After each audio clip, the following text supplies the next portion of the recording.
योभन्दा अघिल्लो अधिवेशन हाम्रो लागि धेरै सम्झना योग्य रहेन। सरकार आफैले पनि यो कुरालाई स्वीकार गरेको छ। त्यही भएर यो पटक अघिल्लो अधिवेशनभन्दा फरक बनाउँछु भनेर हामीसँग वाचा गरेको छ। यो पटक म थुप्रै संसदलाई काम दिन्छु। खास गरिकन संविधान कार्यान्वयनसँग जोडिएका थुप्रै कानुनहरू बनाउनु बाँकी छन्। ती कानुनहरू बनाउनलाई संसदको यो अधिवेशनमा सांसदहरूलाई भ्याइ नभ्याइ हुन्छ भन्ने सरकारको वाचा छ। अर्थतन्त्रलाई चलायमान बनाउनका निम्ति पनि थुप्रै कानुनहरू परिमार्जन गर्नुपर्नेछ, कानुनहरू बनाउनु पर्नेछ। यी सन्दर्भमा पनि मैले काम गर्छु भनेर भनेको छ। संहिता कार्यान्वयन लगायतका विषयहरू पनि सरकारले प्राथमिकतामा राख्छु भनेर भनेको छ। हामी त्यसको प्रतीक्षा गरिरहेका छौँ। संसद स्वयं आफैले पनि अघिल्लो अधिवेशनभन्दा म अलिकति काम गर्ने तरिका बदल्छु भनेर हामीले अस्ति पहिलो दिनबाटै यो यात्रा सुरु गरेका छौँ। हामी अलिकति आफ्नो काम गर्ने तरिकालाई व्यवस्थित बनाउँछौँ। हामी एउटा कार्यतालिका बनाएर काम गर्छौँ। हाम्रो संसदीय समितिहरूलाई पनि हामी थप क्रियाशील बनाउँछौँ। हामी संसद समयमा चलाउँछौँ। हामी संसदबाट सरकारले ल्याएका कामहरू समयमा टुङ्ग्याउँछौँ भन्ने हाम्रो वाचा छ। त्यो वाचामा हामी सबै प्रतिबद्ध छौँ नै। संसदीय समितिहरूले पनि यही अनुरूप आफूलाई ढाल्नेछन् भन्ने हाम्रो अपेक्षा छ। संसदीय समितिहरूको विश्वसनीयताको प्रश्न पनि छ। कतिपय सन्दर्भमा हामीले निर्देशन दिनका निम्ति हतारो गरेका छौँ। कतिपय सन्दर्भमा आरोप प्रत्यारोप पनि गरेका छौँ। कतिपय सन्दर्भमा प्रक्रिया मिचिएको र अपारदर्शी भएको भन्ने विषयहरू पनि सँगसँगै उठेर आएको छ। यो सबै कुराले संसदीय समितिको विश्वसनीयता घटाउँछ। त्यो भनेको सिङ्गो संसदको विश्वसनीयता घटाउँछ। सरकार नयाँ ढङ्गले काम गर्छु भनिरहेको बेलामा व्यवस्थापिका संसदको नेतृत्व सम्माननीय सभामुखले व्यवस्थापिका संसदलाई फरक ढङ्गले चलाउँछु भनिरहेको बेलामा संसदीय समितिको नेतृत्व गर्ने हामी जो छौँ, हामी सबैले पनि हाम्रो संसदीय समितिलाई फरक ढङ्गले चलाउँछु भन्ने एउटा सङ्कल्प गर्नै पर्नेछ। हामीसँग विगतका अनुभवहरू छन्। कहिलेकाहीँ एउटै विषयलाई दुईटा तिनवटा संसदीय समितिहरूको क्षेत्राधिकार हो कि भनेर अलमल हुँदै गर्दा सँगै बसेर काम गरेका अनुभवहरू छन्। म यो क्षणमा स्वर्गीय रविन्द्र अधिकारीलाई सम्झिरहेको छु। जतिखेर उहाँ विकास समितिको सभापति हुनुहुन्थ्यो, म त्यो बेलामा कृषि जलस्रोत समितिको सभापतिको रूपमा काम गरिरहेको थिएँ। सम्माननीय स्वर्गीय सुशील कोइराला प्रधानमन्त्री हुनुहुन्थ्यो। कतिपय विषयहरूमा हामी सँगै एउटै समिति जस्तो बसेर सँगै काम गर्थ्यौँ, सरकारलाई बोलाउँथ्यौँ र त्यो बेलामा सरकारले पनि हाम्रो कुरालाई गम्भीरतापूर्वक लिन्थ्यो। आरोप प्रत्यारोपभन्दा फरक ढङ्गबाट पनि काम गर्ने ठाउँहरू छन् भन्ने सन्दर्भमा हामी सबैले सोच्नुपर्ने बेला आएको छ। यो अधिवेशनको दौरानमा संसदीय समितिले थुप्रै कामहरू गर्नुपर्नेछ, कानुनहरू बनाउनु पर्नेछ। कानुन बनाउने विषयका सन्दर्भमा पनि हामी आफैले पनि यो छोटो समयमा केही तितो अनुभवहरू गरेका छौँ। यी कुराहरूमा हामी सबै खुला हृदयले समीक्षा गर्न तयार छौँ भन्ने पनि म ठान्दछु। यही क्रममा हामी राजनीतिक दलहरू जो अहिले संसदभित्र छौँ, हामीले पनि आफ्नो काम गर्ने तरिका बदल्नु परेको छ। यो संसदको सबभन्दा ठुलो दल भएको हिसाबले नेपाली काङ्ग्रेस यो सन्दर्भमा आफूलाई अझै बढी जिम्मेवारीका साथमा प्रस्तुत गर्नुपर्छ भन्ने ठान्दछ। यही सोचेर हामीले भर्खरै बसेको संसदीय दलको बैठकबाट गम्भीरतापूर्वक छलफल गरेर एउटा सङ्कल्प गरेका छौँ कि यो पटकको संसदको अधिवेशनमा हाम्रो उपस्थितिलाई हामी थप जिम्मेवार बनाउनेछौँ। हामी आफूलाई थप क्रियाशील पनि बनाउनेछौँ र सरकारले संसदबाट जे कुराहरूको अपेक्षा गरेको छ, संसदको ठुलो दलको हिसाबले यो जिम्मेवारीका साथमा हाम्रो क्रियाशीलताले सरकारको त्यो अपेक्षा पुरा गर्नको लागि र आम नागरिकको संसदप्रतिको अपेक्षा पुरा गर्नका निम्ति हाम्रो भूमिका तदनुरूप गर्नेछौँ भन्ने हिसाबले हामीले आफ्नो बैठकबाट केही निर्णयहरू गरेका छौँ र त्यही निर्णयले अनुरूप यो अधिवेशनभरि हाम्रा सांसद साथीहरू चल्नुहुन्छ भन्ने कुरामा म आश्वस्त पार्न पनि चाहन्छु। तर यो सँगसँगै हामीले हाम्रो यो संसदलाई आम नागरिकसँग कसरी जोड्ने भन्ने पनि हेर्नुपर्नेछ। हिजोको मात्र एउटा तथ्याङ्क हामीले हेऱ्यौँ भने पर्यटकहरूबाट जति रकम नेपाल भित्रिन्छ, हामी 10 लाख पर्यटक पुग्यो भनेर भन्छौँ, त्योभन्दा बढी रकम नेपाली विद्यार्थीहरूले बाहिर पढ्नको लागि लिएर गए भन्ने तथ्याङ्क हामीले हिजो मात्र पढ्यौँ। हामीले आफ्नै वरिपरि पनि थुप्रै केटाकेटीहरू बाहिर पढ्न गएको हामीहरू देख्छौँ। हुन त कहिलेकाहीँ हामीहरू मिथ्याङ्कहरूको सहारा पनि लिन्छौँ। नेपालमा खास गरिकन चिकित्सा लगायतका कतिपय विषयका सन्दर्भमा हामीले भ्रामक धारणाहरू बनाएर राखेका छौँ। नेपालको वरिपरि सिमाना क्षेत्रमा दर्जनौँ नर्सिङ कलेजहरू खुलेका छन्, त्यहाँ हजारौँ विद्यार्थीहरू पढ्न गएका छन् भनेर कहिलेकाहीँ आफू आतङ्कित हुन्छौँ, अरूलाई आतङ्कित बनाउँछौँ। हाम्रो सरकारको तथ्याङ्कले भन्छ गएको 3 वर्षमा 300 विद्यार्थी पनि बाहिर पढ्न गएका छैनन् नर्सिङ पढ्नका लागि। अरू विषयहरू पढ्न गएका छन्, अस्ट्रेलिया गएका छन्, क्यानाडा गएका छन्, युरोप गएका छन्, थुप्रै गएका छन्। तर सबै पढ्न भनेर गएका छैनन्। हामीले देख्छौँ कुनै बेला विद्यार्थीहरू बढी बेलायत जान्थे, जतिखेर बेलायतको इमिग्रेसन अलिकति खुकुलो थियो। कुनै बेला अस्ट्रेलिया जान्थे, अहिले क्यानाडा जान्छन्। यो सबै पढ्नको लागि होइन पनि हामीलाई थाहा छ। यसका अरू धेरै पक्षहरू छन्। तर कतिपय विद्यार्थीहरू पढ्नको लागि भनेर गएका छन्, हाम्रो विश्वविद्यालयको कारणले गर्दा गएका छन्। त्यो विश्वविद्यालय शिक्षा सुधार गर्यो भने कतिपय कुरालाई यहाँ रोक्न सकिन्छ। त्यो विश्वविद्यालय क्षेत्रलाई सुधार गर्नका निम्ति केही समयपछि सरकारले यही संसदमा उच्च शिक्षाको विधेयक ल्याउँदैछ, जो अहिले सार्वजनिक भएको छ। हामी त्यसलाई पढि पनि रहेका छौँ। त्यो उच्च शिक्षाको विधेयकमा यो संसदले हामीले काम गर्नुपर्ने छ। हाम्रो विश्वविद्यालयको स्वायत्तता, विश्वविद्यालयको सँगसँगै विविधता, विश्वविद्यालयले मौलिकता पनि कसरी कायम गर्ने, सँगसँगै विश्व बजारका निम्ति हाम्रो विश्वविद्यालय त्यो अनुकूल कसरी हुने भनेर हामीले कानुनमा सँगै काम गर्नुपर्नेछ। तर त्यो कानुन आउनको लागि समय लाग्छ। त्यो कानुन आएर पारित गर्नलाई पनि समय लाग्छ। यो बिचमा त्रिभुवन विश्वविद्यालयको ठाउँ रिक्त भएको छ। त्रिभुवन विश्वविद्यालय सँगसँगै अन्य विश्वविद्यालयहरूको पनि नेतृत्व रिक्त भएको छ। हामीले त्यो बेलामा सुधार गरौँला भनेर अहिले मौका पाएको बेलामा त्रिभुवन विश्वविद्यालयमा हिजो जे गल्ती गरेका छौँ त्यही कुरा दोहोऱ्यायौँ र मौका पाएको बेलामा सुधार गरेनौँ भने हामी यहाँभित्र उच्च शिक्षा सुधार गर्ने भनेर भनिराख्छौँ, छलफल गरिराख्छौँ। मान्य सांसदहरूले तथ्याङ्क प्रस्तुत गरिराख्नुहुन्छ, विद्यार्थी बाहिर गयो भनेर हामी रोइकराइ गरिराख्छौँ।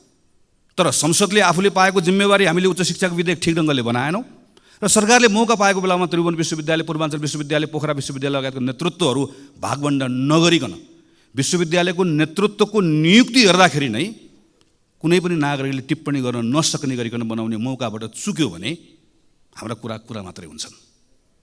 हामीले यहाँ संसदबाट गर्ने काम र सरकारबाट गर्ने कामलाई आम नागरिकका विषयहरूसँग जोड्न सक्छौँ कि सक्दैनौँ। हाम्रो अहिले विद्यालयहरूमा केटाकेटीहरू पढ्न गइरहेको देशैभरि देख्छौँ हामीहरू। थुप्रै विद्यालयहरू खुलेका छन्, विद्यालयको भवन पनि बनेका छन्। तर एक कक्षामा 100 जना विद्यार्थी भर्ना भएको विद्यार्थीहरू 10-12 कक्षामा पुग्दै गर्दा 30-32 जना विद्यार्थीहरू मात्र बाँकी रहन्छन्। त्योभन्दा पनि डरलाग्दो कुरा अर्को, हाम्रो केटाकेटीहरू विद्यालयमा पढिरहेका छन् तर सिकिरहेका छैनन्। गणित सिकिरहेका छैनन्, विज्ञान सिकिरहेका छैनन्, अङ्ग्रेजी त अझै कम सिकिरहेका छन्।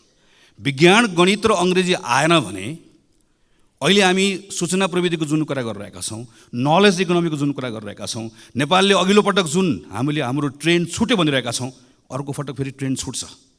3 कक्षा 4 कक्षा पढ्ने बच्चालाई, 5 कक्षा 6 कक्षा पढ्ने बच्चालाई एकपटक हामीले हेऱ्यौँ भने ती केटाकेटी पढिरहेका छन् तर तिनले गणित, विज्ञान, अङ्ग्रेजी जानिरहेका छैनन् भने अबको 8-10 वर्षपछि, 5-7 वर्षपछि जब तिनीहरू 18-20 वर्षको हुन्छन् र हामीसँग ठुलो जनसङ्ख्या हाम्रो आफ्नो श्रमको बजारमा हामीसँग हुन्छ, तर अङ्ग्रेजी, गणित, विज्ञानको फाउन्डेसन नभएको केटाकेटीहरू भइसके पछाडि हामीले चाहेर पनि केही पनि गर्न सक्दैनौँ। हामी अर्को एउटा मौकाबाट फेरि चुक्छौँ। त्यसलाई जोगाउने हो भने हामीले अहिले काम गर्नुपर्ने 3, 4, 5, 6, 7, 8 विद्यालय शिक्षामा काम गर्नुपर्ने छ। संसदमा विधेयक आइरहेको छ। यो विधेयकलाई अहिले हामी आरोप प्रत्यारोप गर्ने वा लोक रिजाइका निम्ति हामीले आफूलाई प्रस्तुत गर्ने वा कसैको तुष्टिकरणका निम्ति वा आफ्नो राजनीतिक दलको कुनै एउटा आग्रहका निम्ति यसलाई हामी आफ्नो पोजिसनलाई प्रयोग गर्ने वा हामीले यो बेलामा यो जिम्मेवारी पुरा गर्नका लागि हामीले अहिले यो विधेयकमा काम गर्ने हाम्रो अगाडि मौका छ, हाम्रो अगाडि प्रश्न छ। यही बिचमा विधेयक बन्दै गर्दा समय लाग्छ। तर यो बिचको समयमा सरकारले सँगसँगै यो स्कुल एजुकेसनभित्र स्थानीय सरकारहरू छन्।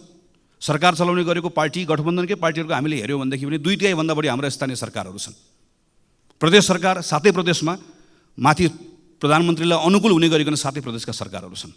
त्यो प्रदेशले अहिले स्कुल एजुकेसनमा के काम गर्ने हो, त्यो स्थानीय सरकारले एजुकेसनमा के काम गर्ने हो, यो 1 वर्षको समय खेर कसरी नफाल्ने हो, यहाँनिर हामीले सोच्नुपर्नेछ र हामीले सँगसँगै यहाँभित्रको पार्लियामेन्टमा आएको कानुनमा काम गर्नुपर्नेछ। यति जिम्मेवारी पुरा गऱ्यौँ भने जसरी अघि मैले उच्च शिक्षाको कुराकानी गरेँ, हाम्रो विद्यालय शिक्षाको क्षेत्रमा केही न केही सुधार हुन्छ, कहीँ न कहीँ हामीहरू पुगिन्छ। यही संसदको यही रोस्टममा उभिएर अहिलेकै सम्माननीय प्रधानमन्त्री हुनुभएको बेलामा स्वास्थ्य बिमा सम्बन्धी कानुन यहीँ उभिएर पढेको म सम्झन्छु। स्वास्थ्य बिमा सम्बन्धी कानुन हामीले यहाँ प्रस्ताव गरेर यो संसदले पारित गर्दै गर्दा हामीले त्यही बेलामा एउटा परिकल्पना गरेका थियौँ कि प्रत्येक नेपालीलाई स्वास्थ्य बिमामा अनिवार्य रूपमा आबद्ध गरिनेछ र प्रत्येक नेपालीले त्यो स्वास्थ्य बिमा बापत आफ्नो आयको आधारमा योगदान गर्नुपर्नेछ। अहिलेको जस्तो अप्पर क्याप लगाएर 1 लाख दिने, 2 लाख दिने, 3 लाख दिने होइन। एउटा नेगेटिभ लिस्ट हुन्छ, त्यो लिस्टमा भएको त्यो सायद दाँतसँग जोडिएको कुरा होला वा अरू प्लास्टिक सर्जरीसँग जोडिएका कुरा होलान्। यी केही सेवाहरू बाहेक बाँकी रहेका सबै सेवाहरू त्यो बिमित भएको मानिसले सबैको बिमित हुन्छ र प्रत्येक नेपाली, यसको अर्थ प्रत्येक नेपालीले ती सबै सुविधाहरू निःशुल्क रूपमा प्राप्त गर्छ र गुणस्तरीय रूपमा प्राप्त गर्छ र यो दिनको निम्ति हाम्रा सेवा प्रदायक संस्थाहरूलाई कसरी बलियो बनाउने, त्यो सेवा प्रदायक संस्थाहरूमा जनशक्ति कसरी उपलब्ध गराउने, यी सबै विषयहरूका बारेमा अध्ययन पनि भएको छ। यसका बारेमा निर्णयहरू पनि भएका छन्। यसको बारेमा बाटो कसरी जाने भन्ने कुरा तय पनि भएको छ। आज हामीसँग फेरि एउटा मौका आएको छ। हामी अहिले यो काम गर्ने वा अहिले स्वास्थ्य बिमाको हामीले अहिले पछिल्लो समयमा हामीले हेऱ्यौँ भनेदेखि भने यो प्रतिको विश्वास घट्दै गएको छ, झन् थप लथालिङ्ग बन्दै गएको छ। हामीले अहिले यहाँभित्र बसेर, संसदभित्र बसेर स्वास्थ्यको हामी नै आफूले बनाएको कानुनलाई कार्यान्वयन गराउने विषयको सन्दर्भमा हामीले जे भूमिका निर्वाह गर्नुपर्ने हो हामीले निर्वाह गर्नुपर्नेछ, सरकारको ठाउँबाट जे भूमिका निर्वाह गर्नुपर्ने हो सरकारले निर्वाह गर्नुपर्नेछ। यी साना कामहरू हुन्, मैले भनेका योभन्दा धेरै ठुल्ठुला कामहरू अहिलेका काम हुन् भन्ने लाग्न सक्दछ, तर यस्तो होइन। सम्माननीय सभामुख महोदय, अहिले हामी समुदायमा नेपाली कङ्ग्रेस भन्ने एउटा अभियान अन्तर्गत देशैभरि हिँडिरहेका छौँ। खास गरिकन यो पछिल्लो 6-8 महिना 1 वर्षभित्र नागरिकहरू के सोचिरहेका छन्, हामीलाई कसरी हेरिरहेका छन्, सिङ्गो प्रणाली, हाम्रो अहिलेको व्यवस्था, हाम्रो अहिलेको अवस्था, यी सबैको बारेमा नजिकबाट केही कुराहरू सुनौँ भनेर देशभरि साथीहरू हिँडिराख्नु भएको छ। हाम्रो नेताको निधन भएकोले हामीले कार्यक्रम स्थगित गऱ्यौँ र केही समय पछाडि यो कार्यक्रम फेरि अगाडि लिएर जान्छौँ र त्यस पछाडि आएको कुरालाई स्वाभाविक रूपमा हामी संसदमा र अरू मञ्चहरूबाट सबैको अगाडि राख्नेछौँ नै। यो बिचमा म पनि झापाबाट भैरवासम्म हुलाकी राजमार्गको बाटो हुँदै वरिपरिका समुदायहरूसँग अन्तर्क्रिया गर्दै गर्दै हिँडेँ। त्यहाँबाट अस्ति हिजो काठमाडौँ फर्किएको छु। यो बिचमा मैले देखेँ कि हाम्रा पूर्वाधारहरूको अवस्था, चाहे त्यो ठुलो पूर्वाधार होस्, चाहे झापाको त्यो कन्काई पुल होस्, मोरङको रतुवामाई पुल होस्, वा धनुषाको कमलाको पुल होस्, वा बाटोमा परेका सिँचाइका ठुला आयोजनाहरू हुन् वा साना आयोजनाहरू, चाहे सानो होस् चाहे मध्यम होस्, यी सबै आयोजनाहरूको बेहाल छ। अहिले भर्खर पनि यहाँ बाटोको कुरा निस्क्यो, सडकको कुरा निस्क्यो। अहिले नारायणगढ बुटवलको सडकबाट हामीहरू धेरै हिँडेका छौँ। हामी अहिले यही यता पोखरासम्म जाने बाटोमा पनि यहाँ सबैजना हिँडेका छौँ। हामी यो विषयमा छलफल गर्दै गर्दा के कुरा भन्छौँ भने कहिलेकाहीँ हामी ऐनमा समस्या छ त्यस कारणले गर्दा भयो भनेर भन्छौँ, कहिले वन मन्त्रालयले रुख काट्न दिएन त्यस कारणले गर्दा भयो भनेर भन्छौँ। अहिले पछिल्लो समयमा के भन्न थालेका छौँ भने सरकारले भुक्तानी दिएन त्यस कारणले गर्दा समस्या भयो भनेर भन्छौँ। सरकारले फेरि चाहिँ मैले भुक्तानी दिन खोजेको तर समयमा गर्नुपर्ने काम नसकेको कारणले गर्दा भएन भनेर भनेको हामीहरू सुन्छौँ। र यो सन्दर्भमा हाम्रो संसदभित्र हामी छलफल गर्दै गर्दाखेरि सजिलैसँग हामी एकअर्कालाई आरोप प्रत्यारोप लगाउँछौँ। तर अलिकति गहिरेर हामीले हेऱ्यौँ भनेदेखि भने हामी सबै सरकारमा बसेका छौँ। कतिपय जुन सडकको बारेमा आज हामी त्यहाँ बसेर चर्चा गरिरहेका हुन्छौँ, प्रश्न गरिरहेका हुन्छौँ, ती कतिपय सडक त आफैले सुरुवात गरेका सडकहरू छन्, आफैले शिलान्यास गरेका सडकहरू छन्। हामी प्रदेशको सरकारको सन्दर्भमा हेऱ्यौँ, स्थानीय सरकारको सन्दर्भमा हेऱ्यौँ, र कतिपय म त सरकारमा थिएन भन्ने कुनै दलले हेर्ने हो भने पनि आफै भित्र एकचोटि हेऱ्यो भनेदेखि भने कुनै बेलामा तिनै पूर्वाधारहरू बनाउने निकायको नेतृत्व गरेका साथीहरू त्यहीँ वरिपरि प्रशस्त भेटिन्छ। यसको अर्थ यो कुनै एउटा व्यक्तिको, कुनै एउटा दलको, कुनै एउटा सरकारको र कुनै एउटा समयको मात्र होइन, हामी सबैको सामूहिक असफलता हो। हामी हाम्रो पूर्वाधार समयमा बनाउन सकिरहेका छैनौँ। हामी यो सन्दर्भमा चाहे स्थानीय सरकार होस्, चाहे प्रदेश सरकार होस्, चाहे सङ्घको सरकार होस्, चाहे पुल होस्, चाहे सडक होस्, चाहे राम होस्, चाहे हरि होस्, जसले जिम्मा लिए पनि, जसले कुर्सीमा बसे पनि हामी कसैले पनि हाम्रो पूर्वाधार समयमा बनाउन सकिरहेका छैनौँ। समथिङ इज रङ, केही न केही कुरा ठिक भइरहेको छैन। त्यो ठिक गराउने कुराको सन्दर्भमा आज हामीसँग त्यो एउटा जिम्मेवारी छ, मौका पनि छ। हामीले कानुनलाई भनेका छौँ, सार्वजनिक खरिद ऐनमा यो समस्या भयो भनेर भनेका छौँ, तर त्यही सार्वजनिक खरिद ऐनमा भएको व्यवस्थाको बारेमा जहाँ हामीहरू केवल कसले कति मूल्यमा बनाउने भन्ने आधारमा प्रतिस्पर्धा गर्छौँ, कसले कति मूल्यमा होइन, कसले कति समयमा बनाउने भन्ने आधारमा पनि प्रतिस्पर्धा गराउन सकिन्छ भन्ने व्यवस्था छ। यो व्यवस्था लागू गरौँ भनेर पटक पटक भनेको म स्मरण गर्छु, स्मरण गराउन पनि चाहन्छु। यस्ता कतिपय कानुनको व्यवस्थाहरू भएर पनि प्रयोग गरेका छन्। कानुनमा समस्या छ भने कानुन बदल्न सक्ने ताकत यो संसदसँग छ, किनकि हामी सबैले यो मार खेपिरहेका छौँ। अभ्यासमा समस्या छ भने अभ्यास बदल्ने पनि हामीसँग त्यो शक्ति बोकेर बसेका छौँ। यो कुनै रकेट साइन्सको कुरा होइन। हाम्रै साथीहरू नेपालभन्दा बाहिर गएर जिम्मेवारी लिएर जाँदै गर्दा पूर्वाधार समयमा बनेको छ। हाम्रै कामदारले गरेका छन्।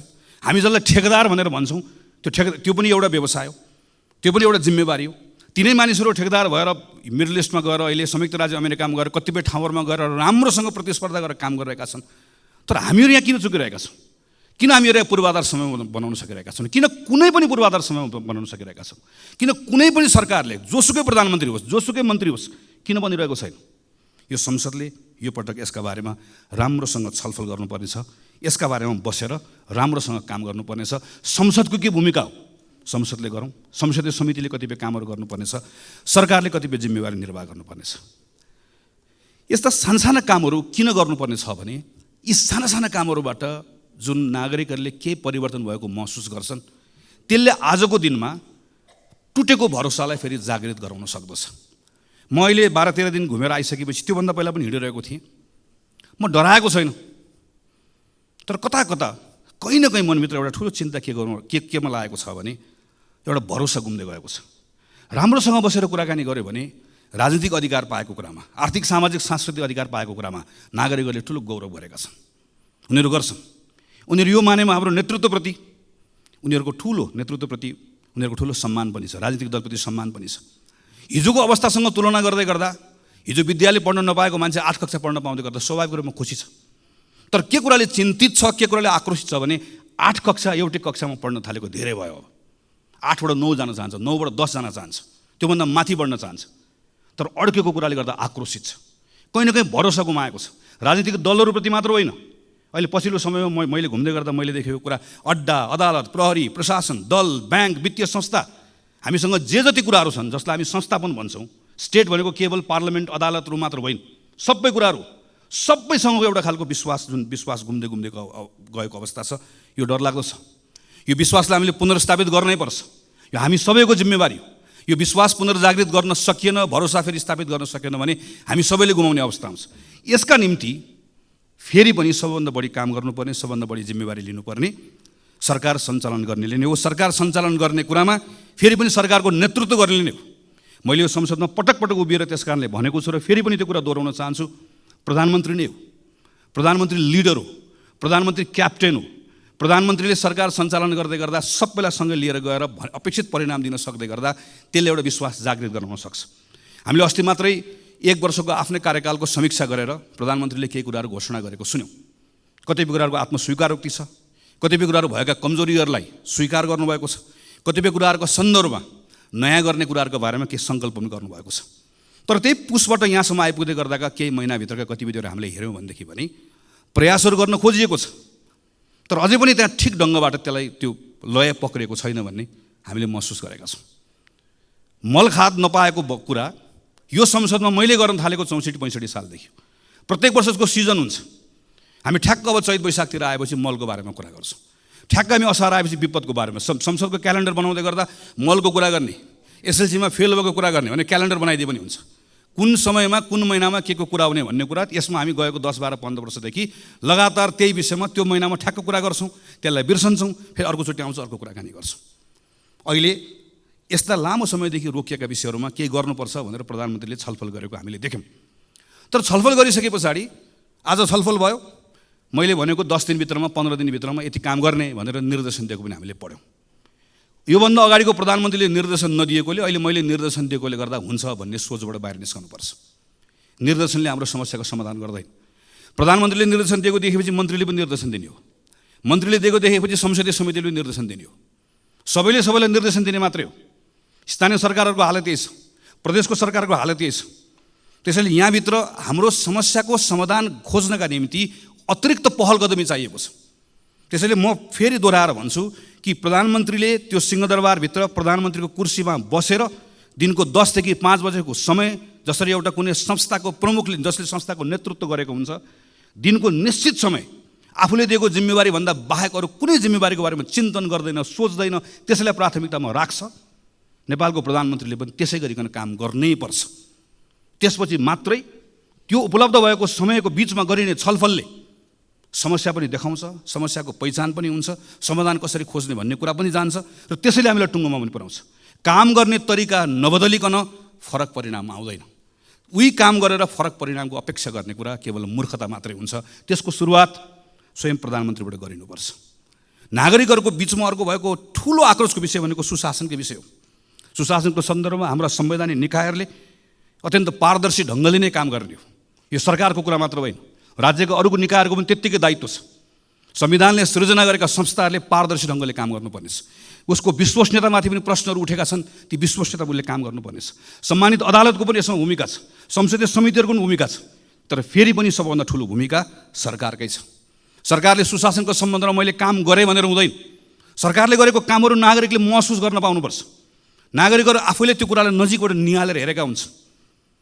सरकारले गरेको काममा कुनै पूर्वाग्रह नहोस्, तर सँगसँगै सरकारले गरेको काम सुशासनका निम्ति गरेका पहल कदमीहरू कतैबाट प्रभावित पनि नहोस्। प्रहरी, प्रशासन, अड्डा लगायतका कुराहरू कुनै खालका लोक रिझाइका निम्ति, कुनै स्टन्टबाजी गर्नका निम्ति, कुनै पत्र पत्रिकाको हेडलाइनमा आउनका निम्ति उसले कुनै पनि निर्णयहरू नगरोस् भन्ने कुराको स्वाभाविक रूपमा अपेक्षाहरू रहन्छ। यसो गर्दै गर्दा संसदको पनि पूर्ण रूपमा सरकारलाई साथ रहनुपर्छ। हाम्रो पनि डबल स्ट्यान्डर्ड हुनु हुँदैन। हामीले पनि घटना हेरेर प्रकरण हेरेर आफ्ना निर्णय आफ्ना मतहरू बनाउनु हुँदैन। जोसुकै होस्, जतिसुकै शक्तिशाली होस्, राजनीतिक शक्ति होस् कि आर्थिक शक्ति होस्, नेपालको सार्वजनिक जग्गा कसैले हडप्छ भने सजाय पाउनु पर्दैन, दण्ड पाउनु पर्दैन। जतिसुकै शक्तिशाली होस्, जुनसुकै पदमा बसेको होस्, हातमा ताकत होस्, कलम होस्, नागरिकता बनाउनलाई कृत्य गर्छ भने फलानु दलसँग जोडिएको छ, त्यस कारणले गर्दा कृत्य गरे पनि उसको कृत्य माफी हुन्छ, चल्छ। जतिसुकै शक्तिशाली होस्, जुनसुकै ताकत भएको होस्, आम नागरिकहरूले निक्षेप सङ्कलन गरेर जम्मा गरेको सहकारीमा ठगीको धन्दा चलाउँछ, ठगीको धन्दाको मतियार हुन्छ भने कानुनी कारबाहीको दायरामा आउनु पर्दैन, कानुनले कारबाही गर्नु पर्दैन।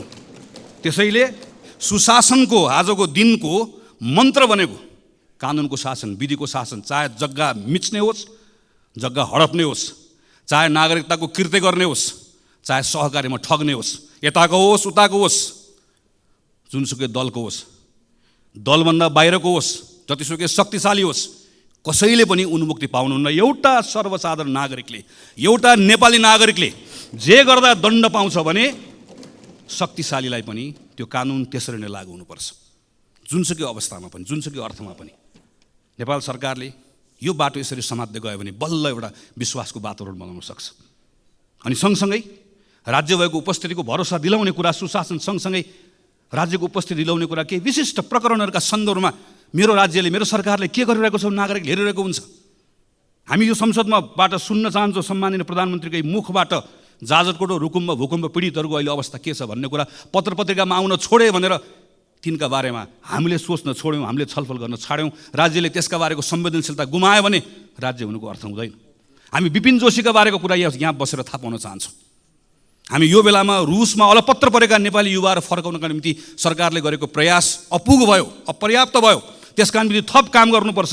ती जसरी लगेका हुन् त्यो लानेहरू एउटा एउटा ठगलाई छाड्नु पनि हुन्न, एउटा एउटाले दण्ड पनि पाउनुपर्छ, तर तिनका निम्ति सम्पूर्ण प्रयास लाउनुपर्छ। एउटा एउटा आमाको आँखामा बगेको आँसु पुछ्नका निम्ति राज्यले सम्पूर्ण ताकत लगाउनुपर्छ, अनि बल्ल राज्य भएको अनुभूति हुन्छ। सडक दुर्घटनामा मरेका मानिसहरूका बारेमा मर्छ, रिपोर्ट बन्छ, सहकारीबाट ठगिएका मानिसहरूका बारेमा रिपोर्ट बन्छ। ती सबै रिपोर्टहरू दराजमा गएर थन्किएर बसेका छन्। हामी हेर्न चाहन्छौँ यो अधिवेशनको दौरानमा सरकारले गरेको काम, अनि सरकारका मन्त्रीहरूले यहाँ उभिएर मैले यो रिपोर्ट पढेर यसको आधारमा यो 5वटा काम गरेँ भनेर त्यहाँ उभिएर हामी प्रश्न गर्न चाहन्छौँ, त्यहाँ उभिएर हामी सुझाव दिन चाहन्छौँ, त्यहाँ उभिएर परिणाम आएको हेर्न चाहन्छौँ। हामी सरकारलाई मद्दत गर्न चाहन्छौँ, किनकि आजको दिनको सरकारको कुरा मात्र होइन, सरकारमा बसेको कारणले गर्दा मात्र होइन। हामी यो बेलामा यतिखेर सानसाना कुराहरूको परिणामबाट नागरिकहरू खुसी भएको हेर्न चाहन्छौँ। झापादेखि यहाँसम्म आइपुग्दै गर्दा कतै जङ्गली हात्तीको कुरा छ, जसरी पहाडमा बस्ने साथीहरूले सधैँभरि बाँदरको कुरा गर्नुहुन्छ। माडीको किसानहरूले रातिको समयमा निकुञ्जभित्र गाडी कुद्ने व्यवस्था गर्नुहोस्।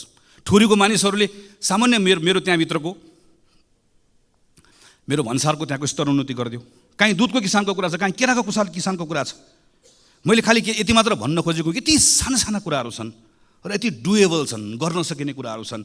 बसेर प्रधानमन्त्रीले मन्त्रीले एक ठाउँ बसेर यो कुरा गरौँ भनेर भन्दै गर्दा गर्न नसकिने कुराहरू छैनन्, असम्भव कुराहरू छैनन्, सम्भव कुराहरू छन्। स्रोत साधनले भ्याउने कुरा छ, नियम कानुनले दिएको कुरा छ, केवल इच्छा शक्ति चाहिएको छ।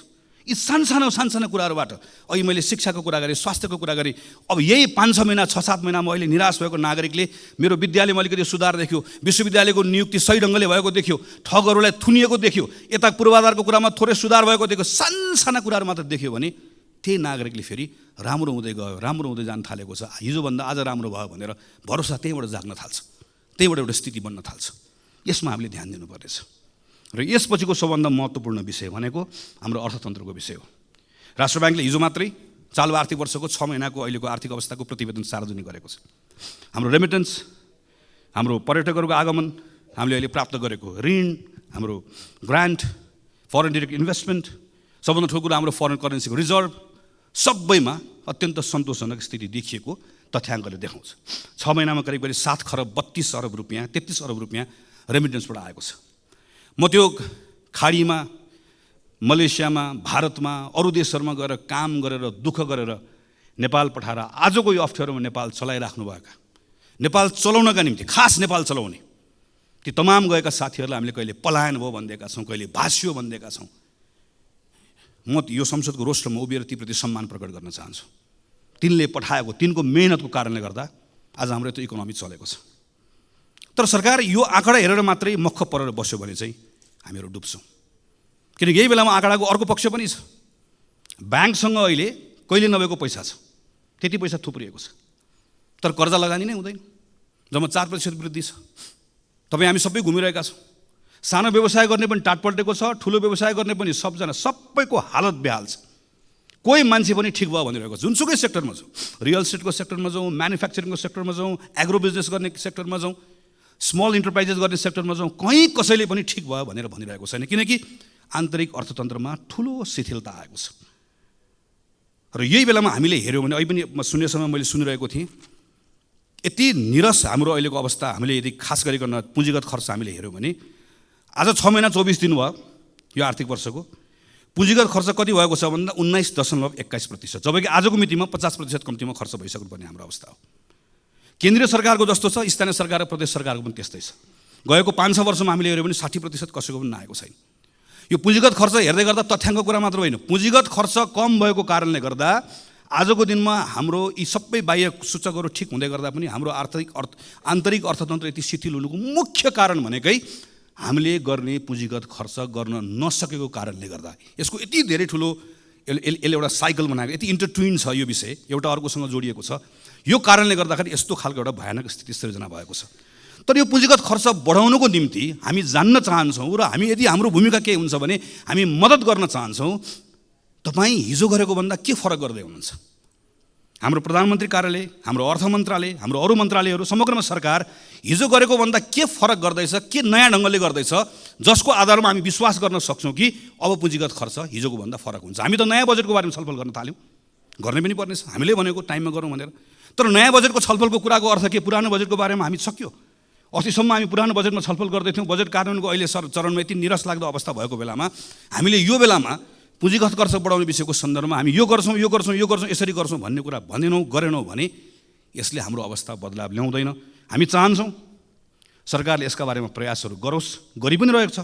कतिपय गरेको कुराहरूको बारेमा हामी जानकारी पनि चाहन्छौँ, हामी सूचित पनि हुन चाहन्छौँ, हामी त्यहाँ सुझाव दिन चाहन्छौँ, हामी सँगसँगै यी विषयहरूमा काम गर्न चाहन्छौँ।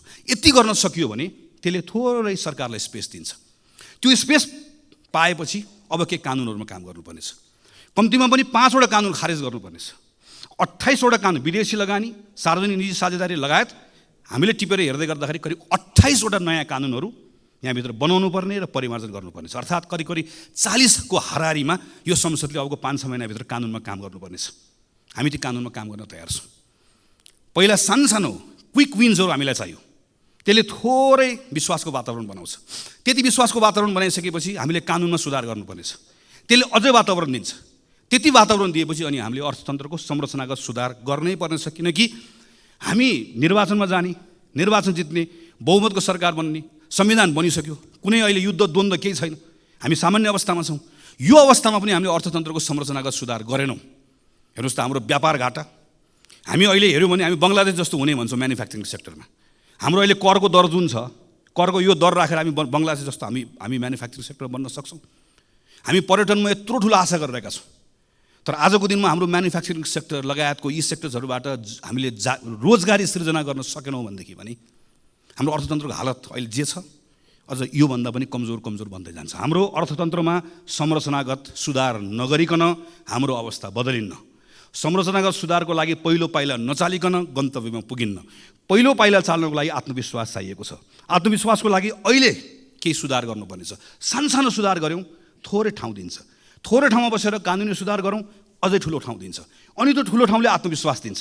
त्यसपछि हामीले संरचनागत सुधार हामीले गर्नै पर्छ। हाम्रो अहिलेको जस्तो एग्रिकल्चर राखेर, अहिलेको जस्तो म्यानुफ्याक्चरिङ राखेर, अनि अहिलेको जस्तो हाम्रो यति यो खालको सर्भिस सेक्टर राखेर, अनि सर्भिस सेक्टरको हाम्रो कन्ट्रिब्युसन चाहिँ 60% भन्दा बढी सर्भिस सेक्टरको भनेर हामीले भन्ने, तर हाम्रो सर्भिस सेक्टर जुन खालको छ यो खालको सर्भिस सेक्टर राखेर हामी कहीँ पनि पुग्दैनौँ। हामीले एउटा ठुलो जम्प गर्नुपर्ने छ। त्यो जम्प गर्नुको लागि हामीलाई एउटा ठुलो आधार चाहिएको छ। यसका निम्ति सम्माननीय सभामुख महोदय, योभन्दा राम्रो मौका कहिले आउँछ?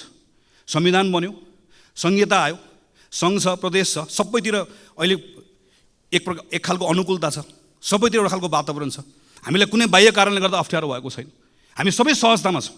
हामी सबै सहजतामा भएको बेलामा पनि नेपाल सङ्कटमा छ, नेपाल सङ्कटमा छ, नेपाल अप्ठ्यारोमा छ भनेर भन्ने हो भने चाहिँ सजिलो चाहिँ कहिले हुने हो?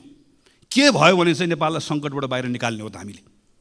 त्यसरी यो बेलामा फरक ढङ्गले काम गर्ने कुरामा सरकारले सोचोस् भन्ने हो।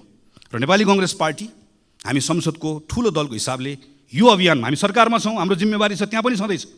हामी यो संसदको यो ठाउँबाट पनि सरकारले बनाउने कानुन, सरकारले यहाँबाट खोजेका तमाम कुराहरूका सन्दर्भमा हामी सहयात्रा गर्न चाहन्छौँ, हामी सँगसँगै मद्दत पनि गर्न चाहन्छौँ।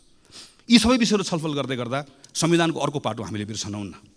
हामीले संविधानमा दलितका बारेमा कुरा गरेका छौँ, मधेसीका बारेमा कुरा गरेका छौँ, महिलाका बारेमा कुरा गरेका छौँ, अल्पसङ्ख्यकका बारेमा कुरा गरेका छौँ। यी तमाम विषयहरूको कुराकानी गर्दै गर्दा यो केवल बोल्ने विषय मात्र होइन। केही समयपछि संसदमा निर्वाचनको ऐन आउँदैछ, राजनीतिक दल सम्बन्धी ऐन आउँदैछ। यी तमाम कानुनहरूमा छलफल गर्दै यो पटक संसदले यहाँभित्र फेरि के हावी नहोस् भन्नेतर्फ सचेत रहनै पर्छ भने संविधानको त्यो मर्म जसले दलित, महिला, मधेसी, मुस्लिम सबैको, अल्पसङ्ख्यक सबको समान प्रतिनिधित्वको कुरा गर्छ, समान हैसियतको कुरा गर्छ, हाम्रा कानुनहरू पछाडि नफर्किउन्, हाम्रा कानुनहरू यो त्यो रिग्रेसिभ बाटोमा नजाओस् भन्नेतर्फ पनि संसदको यो अधिवेशनमा हामीले यथेष्ट ध्यान पुर्याउनु पर्नेछ। पछिल्लो समयमा हामी के देख्दै गएका छौँ भने डेमोक्रेसीको एउटा सुन्दर पक्ष भनेको असहमति राख्न पाउने कुरा हो, आफ्नो फरक मत राख्न पाउने कुरा हो। तर केन्द्र कतिपय ठाउँमा सङ्घको सरकार पनि हामी कतिपय ठाउँमा अनुदार हुँदै गर्दा त्यसको सिको प्रदेशको सरकारले, त्यसको सिको स्थानीय सरकारहरूले गर्न थालेर एउटा नागरिकका समूहले आफ्नो मागहरू राख्दै गर्दा, हाम्रो असहमतिहरू राख्दै गर्दाखेरि हाम्रो सिभिक स्पेसहरू हामीले खुम्चाउँदै जाँदै गर्दा, साँगुरो बनाउँदै जाँदै गर्दा यसले अनुदार चेहरा देखाउने, चरित्र देखाउने मात्र होइन, त्यसले त्यो डेमोक्रेसीको सबैभन्दा सुन्दर पक्षलाई सङ्कुचित गर्दै गर्दा यो प्रतिको विश्वास पनि उड्दै जान्छ। यो तर्फ पनि सरकार सचेत रहनुपर्नेछ र संसद पनि सचेत रहनुपर्नेछ। हामीले पनि सरकारलाई यो सन्दर्भमा हामी यो त्यो नभनिकन उसलाई सचेत गराउनु पर्ने, उसलाई ख्याल गराउनु पर्नेछ कि डेमोक्रेसीमा यहाँ संसदभित्र मात्र होइन, संसदमा हामीले सरकारलाई औँला तेर्साउन पाएको जस्तै नागरिकले पनि रत्न पार्कमा बसेर सरकारलाई औँला तेर्साउन पाउनुपर्छ, चाहे त्यो स्थानीय सरकार होस्, चाहे त्यो सङ्घको सरकार होस्। त्यो स्पेस यदि खुम्चिँदै गयो, साँगुरो हुँदै गयो भने त्यो आक्रोश सिङ्गो प्रणालीले थेग्नुपर्ने अवस्था आउँछ, जुन हामीले थेग्न नसक्ने अवस्था बन्न सक्दछ। त्यसैले सम्माननीय सभामुख महोदय, नेपाली कङ्ग्रेस पार्टीको तर्फबाट हामी यो पटकको यो अधिवेशन यसपटक हाम्रै माग, हामी सबैको माग रह्यो, हामी बजेटको प्री बजेट छलफल पनि अहिले गर्दैछौँ। यसलाई पनि हामी सार्थक बनाउन चाहन्छौँ, यो औपचारिकता मात्र नहोस् भन्ने चाहन्छौँ। हामी सरकारले भनेका तमाम जुन कमिटमेन्ट अनुसारको कानुनहरू यो संसदको अधिवेशनमा आओस् भन्ने चाहन्छौँ। त्यो सक्रियतापूर्वक त्यसमा हामीहरू भाग लिएर अन्य दलहरूसँग पनि सहकार्य गरेर हामी छिटोभन्दा छिटो हाम्रो संविधानको मर्म अनुसारको कानुनहरू बनाएर यहाँबाट पारित होस् भन्ने अवस्था होस् भन्ने हामी चाहन्छौँ। यो अधिवेशनमा सम्माननीय सभामुख महोदयले प्रारम्भमा भन्नुभएको जस्तै यसलाई हामी जिम्मेवार बनाउँछौँ, व्यवस्थित बनाउँछौँ। तर सँगसँगै सांसदहरूले राख्नुभएको कुराहरू चाहे शून्य समयमा होस्, चाहे विशेष समयमा होस्, यहाँबाट उठेका ती प्रश्नहरू केवल प्रश्नका रूपमा मात्र नहोस्, सरकारले निरन्तर रूपमा त्यसको जवाफ दिने अवस्था बनोस्। हामी यो सन्दर्भमा काम होस् भन्ने चाहन्छौँ। हामी यो बिचको समयमा यहाँभित्र दलहरूका बिचमा कैयन कुराहरू छन्, चाहे त्यो टिआरसीको कुरा होस्, चाहे हाम्रो अन्तर्राष्ट्रिय सम्बन्धको कुरा होस्, कतिपय कुराहरूमा हामीले एउटा साझा धारणा बनाउनु पर्नेछ, समान धारणा बनाउनु पर्नेछ। संसदभित्र हुने छलफलले, यहाँभित्र हुने वाद विवादले, यहाँभित्र हुने बहसले एकतालाई बल पुऱ्याओस्, चाहे त्यो शान्ति प्रक्रिया टुङ्ग्याउने सन्दर्भमा होस्, चाहे त्यो हाम्रो अन्तर्राष्ट्रिय सम्बन्ध यो दल त्यो दल नबनिकन नेपालको अन्तर्राष्ट्रिय सम्बन्धलाई सबैले अन गर्ने, हाम्रो आफ्नो अन्तर्राष्ट्रिय सम्बन्ध बनाउने कुराको सन्दर्भमा, चाहे अहिले अप्ठ्यारोमा परेका इकोनोमीका कतिपय कुरालाई सुधार गर्ने विषयका सन्दर्भमा हाम्रोभित्र हुने यहाँभित्रको छलफलले, प्रश्नले, वाद विवादले, यहाँभित्रको बहसले त्यसलाई बल पुऱ्याओस्, अझै सँगै काम गर्ने कुरामा त्यसलाई ताकत दियोस्, हामी यो चाहन्छौँ। र यसका सन्दर्भमा नेपाली कङ्ग्रेस पार्टीको तर्फबाट सम्पूर्ण रूपमा हाम्रो कमिटमेन्ट छ। हामीले यो पटक अस्ति भर्खर बसेको संसद दलको बैठकको निर्णयमा भनेका छौँ, संविधानको रक्षा, यो व्यवस्थाको सुदृढीकरण र आम नागरिकहरूले व्यवस्थासँग गरेको जुन अपेक्षा छ त्यसलाई पुरा गर्ने भन्दा आजको दिनमा हाम्रो लागि अर्को कुनै विषय छैन, हाम्रो लागि अर्को कुनै प्राथमिकता छैन, त्यो नै हाम्रो लागि सर्वोपरि छ। त्यही मान्यताका साथमा यो पटकको संसदको अधिवेशनभरि यो हाम्रो पार्टीको तर्फबाट यहाँ उपस्थित रहनुभएको सबै सांसद साथीहरूले व्यक्तिगत रूपमा पनि र कतिपय ठाउँमा संसदीय समितिभित्र सबै ठाउँमा कानुन निर्माण गर्ने कुरामा, संसदको बहसमा, छलफलमा यी सबै कुराहरू सकारात्मक ढङ्गबाट जिम्मेवारीका साथमा क्रियाशील भएर कानुनहरू निर्माण गर्ने कुरा निष्कर्षमा पुगोस्। सरकारमाथि निरन्तर प्रश्न पनि होस्, कतिपय ठाउँमा प्रतिरोध पनि होस्, बहस पनि होस्, छलफल पनि होस्, सुझाव पनि होस्, सहकार्य पनि होस्। यी विषयका सन्दर्भमा हाम्रो पार्टीका हाम्रा सांसद साथीहरूले काम गर्ने भन्ने सन्दर्भमा जुन स्वाभाविक पनि छ, तर अझै बढी जोड दिएर हामीले अस्ति भर्खर भएको बैठकबाट निर्णय गरेका छौँ। त्यसैले आज पहिलो हाम्रो पार्टी दलको तर्फबाट आफ्नो विषयहरू राखेर आफ्नो विषयहरू टुङ्ग्याउने क्रममा म सिङ्गो सम्मानित सभामुख महोदय मार्फत सिङ्गो संसदलाई यो कुरामा आश्वस्त पार्न चाहन्छु कि जसरी यो अहिलेको यो अधिवेशन यसलाई सार्थक बनाउने भनेर सरकारले, सम्माननीय सभामुख महोदयले, सबै राजनीतिक दलका शीर्ष नेताहरूले, हामी सबैले एउटा सोच बनाएका छौँ, सङ्कल्प बनाएका छौँ। यो सङ्कल्पलाई पुरा गर्ने साथमा हामी नेपाली काङ्ग्रेस पार्टीको तर्फबाट 100% हाम्रो यसमा संलग्नता रहन्छ, 100% हाम्रो सक्रियता रहन्छ र हामी अन्य दलहरूसँग, संसदभित्र रहनुभएका तमाम अरू सबै दलहरूसँग कानुन निर्माण गर्ने कुरा, सुशासनका कुरा, भ्रष्टाचार अन्त्य गर्ने कुरा र हाम्रो अर्थतन्त्रलाई चलायमान बनाउने कुरा र संविधानलाई कार्यान्वयन गर्ने कुरा, खास गरिकन संघीयताको कार्यान्वयन गर्ने कुरा, सुशासनको कुरा लगायतका तमाम विषयहरूका सन्दर्भमा हामी सहकार्य पनि गर्न चाहन्छौँ। ती सहकार्यको त्यो सहकार्य गर्ने विषयको सन्दर्भमा पनि हामीहरू खुला छौँ र हामी किन पनि यो ठान्दछौँ भने आजको यो घडी, अहिले यो बेलाको समय यत्रो सफलता प्राप्त गरिसकेपछि यही संविधान सभामा, पहिलो संविधान सभा त्यसका दृश्यहरू याद छ, दोस्रो संविधान सभा त्यसको दृश्यहरू याद छ, त्यति अप्ठ्यारो समयहरू हामीले पार गरेर आयौँ। आज त धेरै सहजता छ, धेरै अनुकूलता छ, तर यो सहजता र अनुकूलताको बिचमा पनि एक प्रकारले सम्माननीय सभामुख महोदय राजनीतिक दलहरूको अग्नि परीक्षाको जस्तो समय छ। तर यो दलको मात्र अग्नि परीक्षा होइन, सिङ्गो लोकतान्त्रिक प्रणालीको अग्नि परीक्षा जस्तो छ। लोकतान्त्रिक प्रणालीको मात्र होइन, हाम्रो समय नै एक प्रकारले अग्नि परीक्षामा गएको जस्तो भएको छ। किन? हामी अहिले चुक्यौँ भने त्यसबाट जे क्षति हुन्छ त्यो क्षतिको पूर्ति सानो समयले गर्न सकिन्न, सानो स्रोतले गर्न सकिन्न। हामीसँग चुक्ने सुविधा छैन। हामीले यो पटक हामी सबैले आफ्नो ठाउँबाट आफ्नो भूमिका निर्वाह गऱ्यौँ भने हामी त्यो चुकाइमा पर्दैनौँ। त्यसका निम्ति संसदको अधिवेशन सार्थक होस्, हामी हाम्रो ठाउँबाट आफ्नो जिम्मेवारी निर्वाह गर्छौँ। हामी सबै आफ्नो जिम्मेवारी निर्वाह गर्ने कुरामा त्यही बाटोमा अगाडि बढौँ भन्ने हाम्रो शुभेच्छा राख्दै, शुभकामना राख्दै मेरो आफ्नो कुरा टुङ्ग्याउँछु। धन्यवाद, नमस्कार, जय नेपाल।